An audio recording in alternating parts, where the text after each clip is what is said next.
Good morning বন্ধুরা, কেমন আছো তোমরা? অনেক দিন বাদে একটা নতুন ব্লগ নিয়ে তোমাদের কাছে এলাম। অনেক দিন সুযোগ হয়নি ব্লগ করার, তো আজকে আমি কি করছি তোমাদের সঙ্গে শেয়ার করব এবং পুরো ভিডিওটা দেখবে, স্কিপ করবে না, কারণ এর মধ্যে অনেক কিছু ভালো জিনিস ওনারা কিন্তু মিস করে যাবে। চলো, অনেকটা লেট হয়ে গেছে, এখন বেজে গেছে প্রায় 4:20। তো ভোর 4:20 বাজছে, আমি এখন বেরোচ্ছি। তো বন্ধুরা, দেখতেই পাচ্ছ আমি রেডি হয়ে গেছি, আর এখানে লাইটটা খুব কম আছে। তো যাই হোক, চলো, যেতে যেতে কথা হচ্ছে। সুন্দর হাওয়া, ভোরের হাওয়া, আহা, অনেক দিন পরে খেলাম। চলো, যাই হোক, খুব তাড়াতাড়ি বেরিয়ে পড়লাম, আর আমি যাচ্ছি এখন এয়ারপোর্ট হয়ে বৈখালি যাব। তো যদি রাস্তা অডিয়েন্স ফ্যাক্টরির কাছে খোলা থাকে তাহলে ওই দিক দিয়ে ডান দিকে ঢুকে যাব, তোমরা দেখতে থাকো। আর রাস্তাটা খুব বিপজ্জনক হয়ে আছে, কারণ রাস্তার কাজ হচ্ছে, একই দিকে গাড়ি আসছে, একই দিকে যাচ্ছে, আর একটু ভোরের দিকে বুঝতেই পারছো। তো এই দেখো, ঝড় উঠে গেছে আবার, রে বাবা। তো আমি অর্ডিন্যান্স ফ্যাক্টরিটা খোলা ছিল, টাটা গেট বলে একটা জায়গা আছে, ওখান থেকে ঢুকে যাচ্ছি এখন কৈখালির দিকে। ওইখালি থেকে কাকিমাকে নিয়ে চলে যাব আমি বেরিয়াল গ্রাউন্ডে।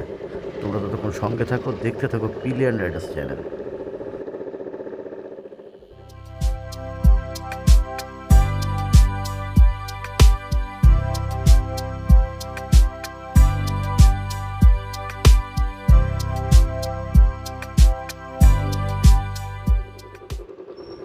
এই মুহূর্তে আমি কৈখালিতে পৌঁছে গেলাম, এবং আমার দায়িত্ব ছিল কাকিমাকে নিয়ে যাওয়ার বেরিয়াল গ্রাউন্ডে। তো তোমরা সঙ্গে থাকো, আমি ফিরে আসছি আবার। রাস্তায় গিয়ে তোমাদের সঙ্গে দেখা হচ্ছে। এখানে তুমি জানো এটা কাদের বাড়ি, নতুন করে বলার কিছু নেই। তো রেডি? তো যাই হোক, আমরা বেরিয়ে পড়েছি। আমি গিয়ে দেখি সবাই রেডি হয়ে আছে, তো যার জন্য আমাকে আর ওয়েট করতে হয়নি। কাকিমাকে নিয়ে আমি এখন এয়ারপোর্ট বেরিয়াল গ্রাউন্ডে যাব। আর স্মিতা আর মানু দুজনে মিলে বাইক নিয়ে আসছে, বেশ ভালোই জোরে বাইক চালাচ্ছে। তো ওদের সঙ্গে তোমাদের দেখা হবে, অবশ্যই দেখা হবে। আমি তোমাদেরকে একটু ভুলই বললাম, কারণ বাইক না, স্কুটি নিয়ে আসছে। স্মিতা বাইক খুব ভালো চালাতে পারে, কিন্তু এই মুহূর্তে ওর কাছে বাইক নেই। ওর বাইকটা আমাকে দিয়ে দিয়েছে, আমি চালাচ্ছি, ওই জন্য ও স্কুটি চালাচ্ছে। তো যাই হোক, সেটা কোনো ব্যাপার না, খুব সহৃদয় ব্যক্তি। তো কোথায় গেল, কতটা পেছনে গেল বুঝতে পারছি না। ওরা আসা অব্দি একটু ওয়েট করে নিই, তারপরে আমরা একসাথে আবার রওনা দেবো। ডান দিকে যাও। হ্যাঁ,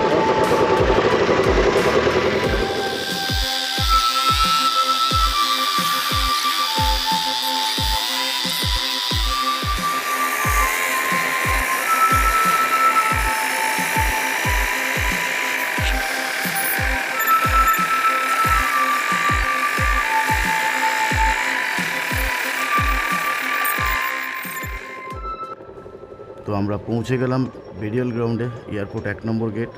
এই দিনটাতে আমরা এখানে সবাই একত্রিত হই এবং আমরা প্রার্থনা করি।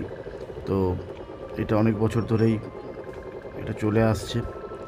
তো তোমরা দেখো কিভাবে কি হয়, তোমাদেরও ভালো লাগবে দেখতে। ভিডিওটা স্কিপ না করে দেখতে থাকো। বুঝতে পারছো কোথায় এসেছি, আর বেশি বলছি না। অলরেডি এখন বাজছে 5টা, আর আমরা ঠিক প্রপার টাইমে এসে গেছি।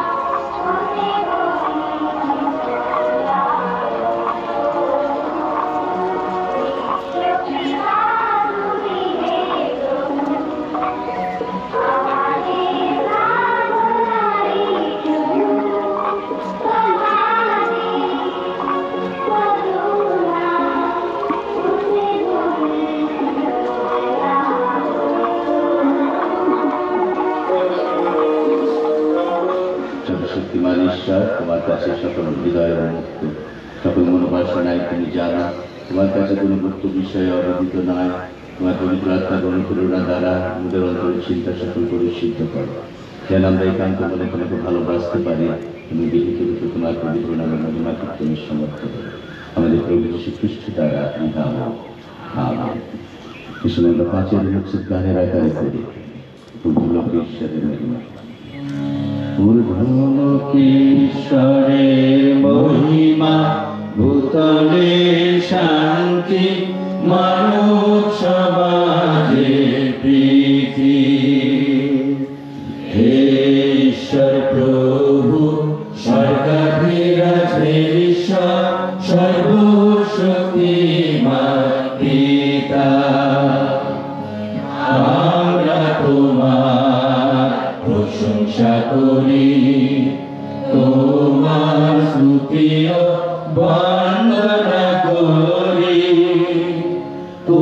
তোমার মহামহিমা স্মরণ করিয়া ধন্যবাদ গুণ কীর্তন করি। হে প্রভু, একমাত্র জাত পুত্র যিশু খ্রিস্ট, হে ঈশ্বর প্রভু, ঈশ্বরের মেষাবক, পিতার পুত্র জগতের পাপারি, আমাদিগকে কৃপা করো।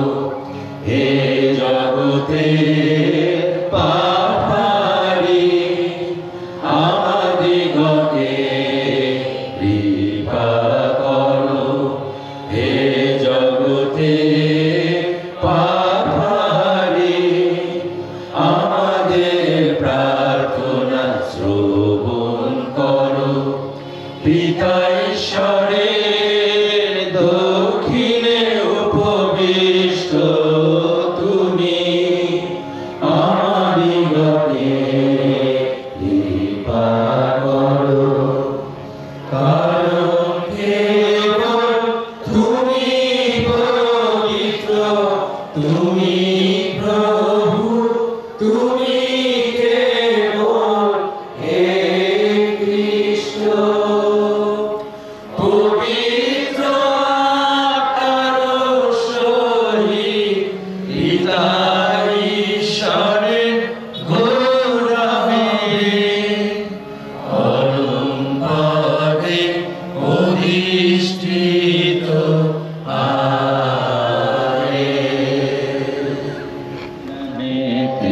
যিশুর নামেতে শয়তান দূরে পালায়। প্রভু যিশু বিজয়ী নামে প্রতিরোধ করতে পারে কে? প্রভু যিশু বিজয়ী নামে মোরা বিজয়ী হই। আমরা সাথে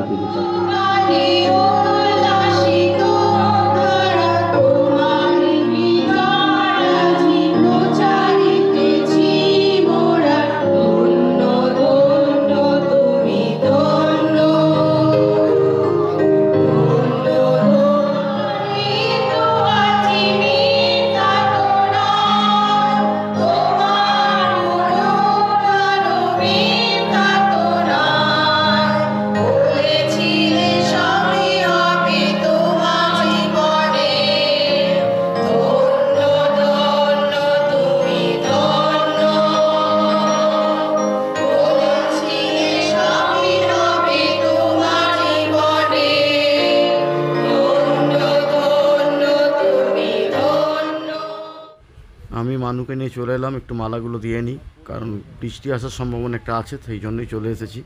তো মানু মালাগুলো লাগিয়ে দিচ্ছে এখন, ব্যাস তারপরে আমরা আবার ওখানে চলে যাব।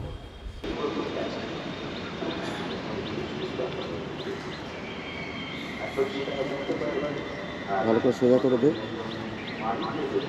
সোজা হয়নি, সোজা হয়নি।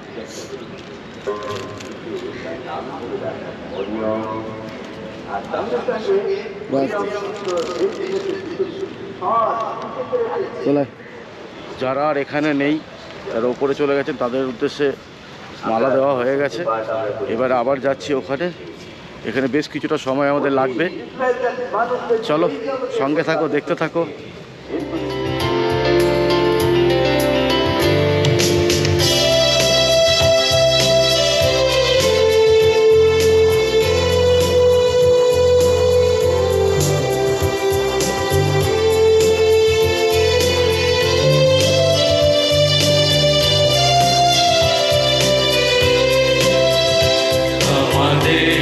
প্রভু অত খুশ পরে আর মৃত্যুর সাথে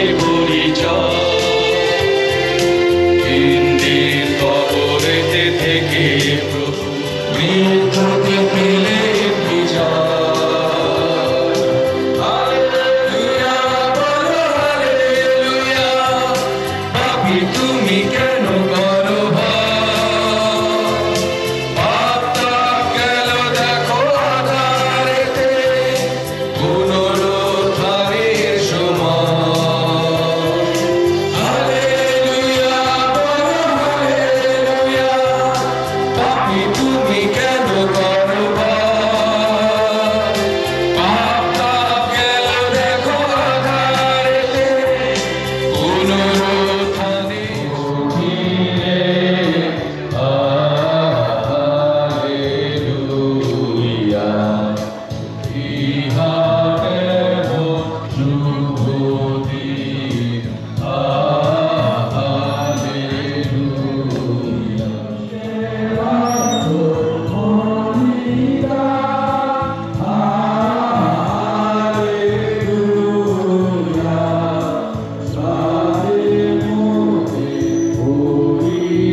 মিঠুনদা এখন ব্যস্ত হয়ে গেছে কবরস্থান পরিষ্কার করার জন্য।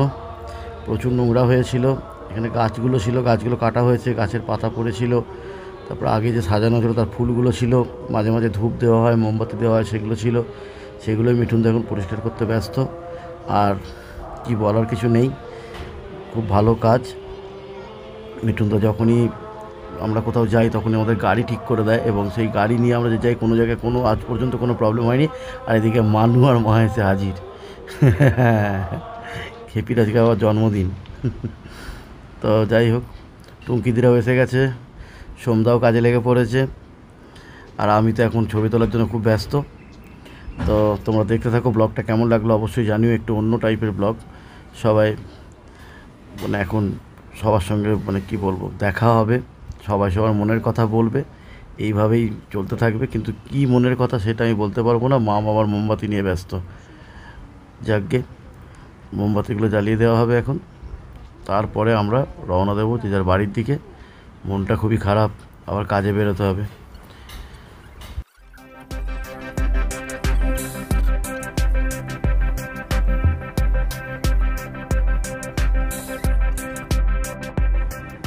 আজকে মানুরও যেমন জন্মদিন তেমন সুকল্যাণদারও জন্মদিন। তো যাই হোক, দুজনকে দাঁড়িয়ে একসঙ্গে একটা ছবি তুলে নেওয়া হলো, উইশ করলাম, সবাই মিলে খুব খুশি।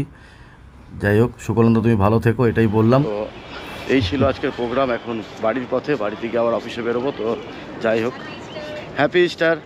তো এই মুহূর্তে বেরিয়ে পড়লাম, এখন বাড়ির থেকে যেতে হবে। আর বাইক রাখা আছে বাইরে, হেলমেটটা বাইরে আছে, জানি না আছে না নেই, কারণ আরও যারা এসেছে বাড়ি থেকে তারা সবাই যেতে এখন লেট আছে, কেউ যাবে না এত তাড়াতাড়ি, এখন তো আমাকেই বেরিয়ে যেতে হচ্ছে। যাই হোক, এই মুহূর্তে আমি যাচ্ছি এখন বাড়ির দিকে। আর বুঝতেই পারছো যে সমস্ত কাজকর্ম শেষ, প্রোগ্রাম শেষ, তো আস্তে আস্তে করে বেরিয়ে যাচ্ছি। এখন গিয়েই অফিসে যাব। বেশি কথা বলতে ভালো লাগছে না, মনটা খুব খারাপ, আজকে অফিসে যেতে হবে। তোমাদের সঙ্গে অনেকদিন মধ্যে দেখা হলো, খুব ভালো লাগলো। তোমরা জানিও কমেন্ট করে কীরকম লাগছে। ঠিক বেরোনোর মুখে ইউথের ভাই বোনেদের আবদার ছিল, দাদা আমাদের একটা ছবি তুলে দাও। তো ছবি তুলে দিলাম, দিয়ে আমিও বেরিয়ে এলাম।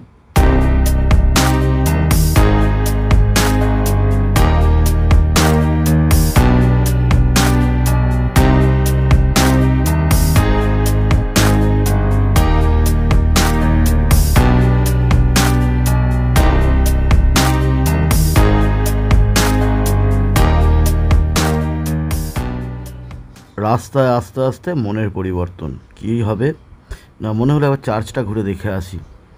কোনোবারই আসা হয় না, আমরা বেরিয়াল গ্রাউন্ড থেকে বাড়ি চলে যাই। তো আজকের সময় ছিল হাতে, চলে এলাম চার্চে, দেখলাম খুব সুন্দরভাবে সাজানো গুছানো হয়েছে চার্চটাকে। বাড়ি ফেরার সময় মনে হলো যে হঠাৎ করেই একটু চার্চে ঘুরে যাই, চার্চের পরিস্থিতিটা দেখে যাই। তো চার্চে এখনও কেউ আসেনি, যেহেতু 8টা থেকে চার্চ শুরু হবে, তো সবে ওখানে কমপ্লিট হলো, এখন 7:30 বাজছে। তো চলো, এই ছিল আমাদের চার্চ। তোমরা দেখলে খুব সুন্দরভাবে সাজিয়েছে, খুব সুন্দর পরিষ্কার পরিচ্ছন্ন সবাই মিলে করা হয়েছে। যদিও এবারে আমি অংশগ্রহণ করতে পারিনি, আমি কোনোবারই অংশগ্রহণ করতে পারি না, তিন বছর ধরে অংশগ্রহণ করতে পারছি না, এটা আমার দুঃখ মনের একটা, কিন্তু কিছু করার নেই জবের জন্য। তো চলো, সকলে ভালো থেকো। আর ব্লগটা আমি এখানেই এন্ড করছি, দেখা হবে নেক্সট এপিসোডে।